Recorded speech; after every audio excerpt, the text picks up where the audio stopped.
드라이브를 하러 가요.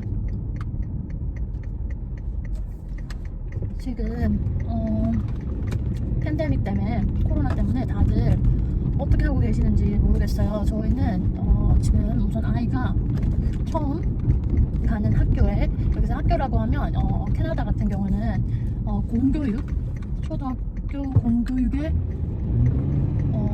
첫 해가 초등학교 1학년이 아니라 유치원 1년, 2년 중에 첫 해, 그게 초등학교의 시작이에요.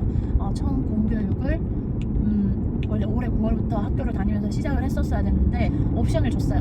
학교에 직접 등교를 해도 되고 온라인 수업을 해도 된다 해서 전 성격이 좀 기우가 심한 편이에요. 없는 걱정도 미리 사서 하고 좀 겁도 많고 이런 성격이어서 오히려 보내고 나면 하루 종일 더 불안할 것 같아서 말이 많습니다. 사실 뭐가 맞다 안 맞다 막 이런 말이 많고 또 가정마다 환경도 틀리고 해서 말이 많은데 딴 거 다 치우고 저는 제 성격상 그렇게 하면 제가 너무 불안할 것 같아서 그렇게 안 했고 집에서 애를 킵하기로 했어요. 온라인 수업을. 그래서 지금 9월 14일부터 시작된 온라인 수업이 이제 매일 주 5회 아침 8시 반부터 2시 반까지 이루어지고 있는데, 간단히 설명을 하면 아직 4살, 만 4살, 5살 아이들, 그러니까 주니어 킨더가든 시니어 킨더가든 아이들이 한 반에서 모여서 수업을 하는데 그 아이들이 거의 선생님과 앉아서 15분에서 30분 상간 수업을 하고, 그 다음에 브레이크가 30분에서 1시간 이런 식으로 그게 반복이 되면서 아침과 오후까지 진행이 돼요.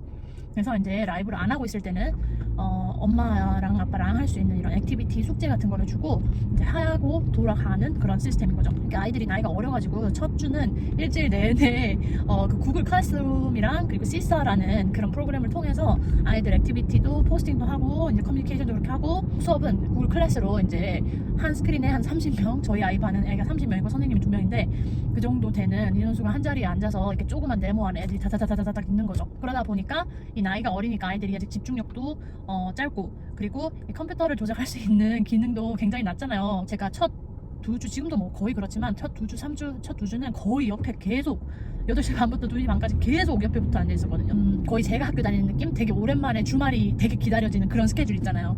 제가 하고 있는 일도 있기 때문에 이게 제 입장에서는 시간을 잘 조절을 못하면, 매니지를 제대로 못하면은 진짜 이것도 안 되고 저것도 안 되고 막 그런 상황이 첫 번째 주, 두 번째 주는 막 그렇게 해서 제가 스트레스를 엄청 받았는데, 마음의 준비를 크게 했음에도 불구하고 쉽지 않더라고요.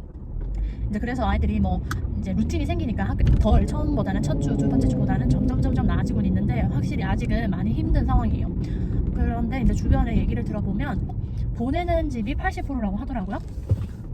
80%고 그리고 보내지 않는 집이 20% 정도 된다고 하는데, 저희 같은 경우는 마감 끝나자마자 버추얼 수업이고 온라인 클래스를 하는 아이들 3,000명 정도 된다고 했어요. 근데 그로부터 일주일이 지나고 나니까 4,000명 정도로 늘었다고 하더라고요. 그러니까 이게 마감이고 뭐고 간에 다들 혼란스러워서 마음도 계속 바뀌고 막 그랬던 것 같아요. 보낸 엄마들이 주위에 많은데 지금 딱 감기 플루 시즌이어서 아이들이 뭐 환절기에 코 필필할 수도 있고 좀 감기 증상이 있을 수도 있는데, 그런 이제 첫 번째 딱 사인해서 벌써 이제 따로 어떤 방에 혼자 놔두고 부모 올 때까지 기다려야 되는 그런 시스템입니다.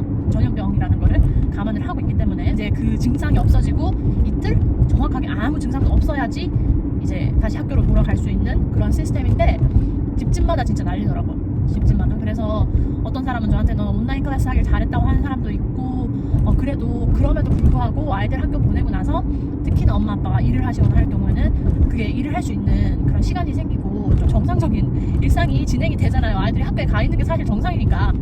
저는 오늘도 그래도 안 보내는 게 난 마음 편하다라고 생각을 했어요. 교육청에서 이제 전화가 왔더라고요.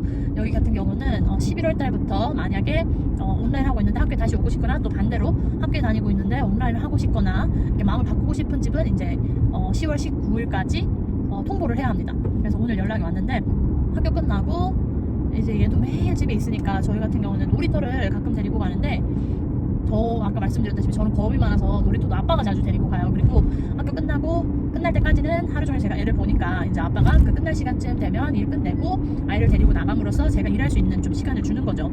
제가 엊그제는 제가 같이 갔어요. 진짜 오랜만에. 거의 팬데믹 시작하고 제가 놀이터 연지도 얼마 안 됐을 뿐더러, 여기는 문을 연지도 얼마 안 됐을 뿐더러 놀이터를 제가 간 적이 없는데, 가니까 세상에 애들이 꽉 차 있고, 물론 애들과 함께 오는 부모도 꽉 차 있는데 마스크를 쓰는 사람이 저희 가족밖에 없는 거예요. 그러니까 애들이 그냥 뭐 2m 거리 이런 거 없고 애들이 어떻게 그걸 자제가 되겠어요? 근데 문제는 마스크도 아무도 안 쓰고 있다는 거. 어른도 애도 진짜 저랑 저희 애밖에 안 쓰고 있더라고요.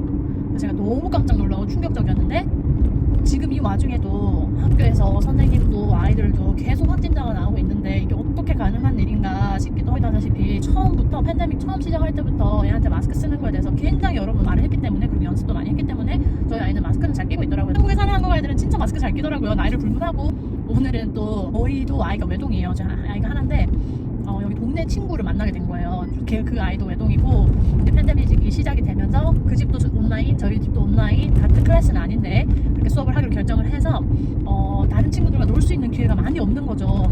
그런데 어떻게 하다 보니까 동네에서 그냥 혼자 자전거 타고 막 이러고 놀고 있었는데 그러다 보니까 저희랑 되게 비슷한 친구가 하나 있는 거예요. 그래서 서로 반가워가지고 가끔 이렇게 자전거도 같이 타고 동네에서 그러고 그런 친구인데 오늘은 제가 못 본 사이에 아이랑 저희 집 애기가 그 친구를 또 길가에서 만난 거죠. 보니까 그 친구 집에 가서 놀았다는 거예요.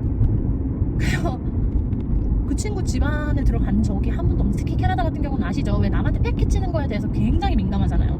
그래서 아이들 플레이데이 같은 거를 할 때도 미리 약속, 엄마 아빠끼리 약속 잡고 이제 그러고 아이들을 데리고 누구 집에서 몇 시에 어떻게 놀자 이렇게 약속을 잡고 미리 약속을 잡고 하는데 너무 급작스럽게 그 친구 집에 들어갔다 온 거예요. 혹시라도 이런 예의에 어긋나는, 매너에 어긋나는 일이 있었나 싶어서 걱정이 되기도 했고 친구를 만난 지 얼마 되지를 않았기 때문에 생활 방식에 대해서 잘 몰라요. 그래서 밖에서 놀면은 바깥이니까 좀 거리를 두기가 쉽잖아요. 근데 집 안에 들어가면 이제 실내니까 그리고 당연히 마스크는 안 쓰고 있었기 때문에 그냥 동네에서 만나가지고 길가에 노출이 돼 있었던 거죠. 결국에는. 그러니까 이게 평소 때 같으면 너무 재밌고 기분 좋을 일인데 이런 지금 팬데믹인 상황, 전염병이 돌고 있는 상황에서 애 아빠가 옆에 같이 있었는데 그걸 제재하지 않았고 사실 저 지금 제가 하루 종일 다시 2년 만에 아이를 가정 보육을 하면서 진짜 제가 하고 있는 이 일에 대한 시간 없어서 새벽 3시, 4시까지 일하거든요.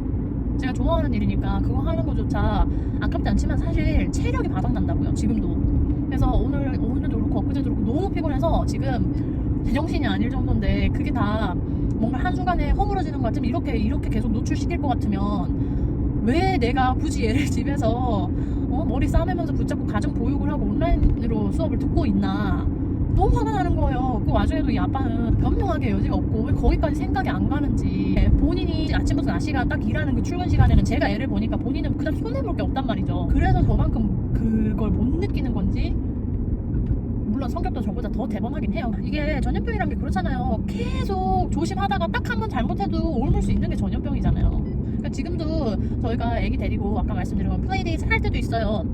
근데 그때는 진짜 양쪽으로 다 물어보거든요. 너네는 지금 건강하냐, 괜찮냐, 혹시라도 뭐 어떤 증상이나 심틈이 있으면 안 된다 얘기해라, 뭐 이런 대화가 이제 플레이데이트를 하기 전에 직전까지 오갑니다.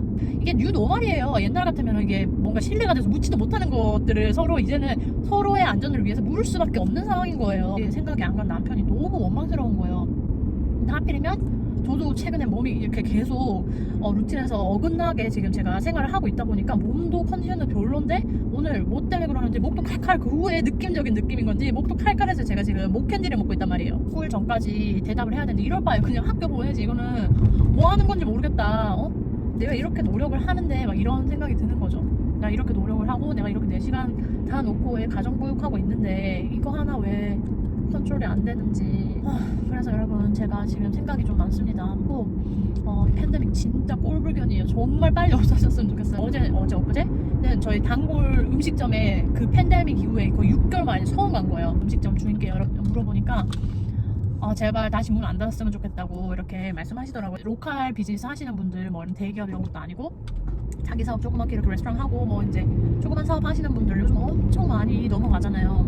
근데 다시 이번에 캐나다에서 벌써 어제부로 하루에 300명이면 많다고 하던 게 한 2,000명이 넘게 확진자가 나왔습니다. 그래서 이 상태로 가서 만약에 이게 또 어떻게 제재가 안 되면 다시 닫힐까봐 그 걱정 엄청 하시더라고요. 저 사업하시는 분들은 왜 아니겠어요, 그죠? 저 같은 고민을 다른 엄마들도 아빠들도 하시는지 어떻게 하시는지. 이게 될 대로 되라 할 일은 사실 아니잖아요. 그래서 제가 지금 너무 답답해서 애 재워놓고 지금 꿀차 허니 레몬 진저티 사가지고 지금 나왔어요. 그래서 좀 생각 정리를 좀 하려고 지금 리버사이드를 달리고 있어요. 제가 원래 저녁이 되면 눈이 까막눈이 돼가지고 밤에 운전을 잘 안 하거든요. 근데 너무 답답해서 우선 안경 쓰고 나왔습니다. 제가 오늘 이렇게 이런 급 영상을 찍은 이유는 여러분들은 어떻게 하고 계시는지 궁금하고 저같이 다들 좀 답답한 마음이실까? 이제 11월 달부터 어떻게 하시기로 결정을 하셨는지 이런 것들이 좀 다 궁금하고 그러네요. 소통할 수 있었으면 좋겠어요. 캐나다 계시는 교포님들 또 해외 거주하시는 교포님들 어떻게 아이들 하기로 하셨는지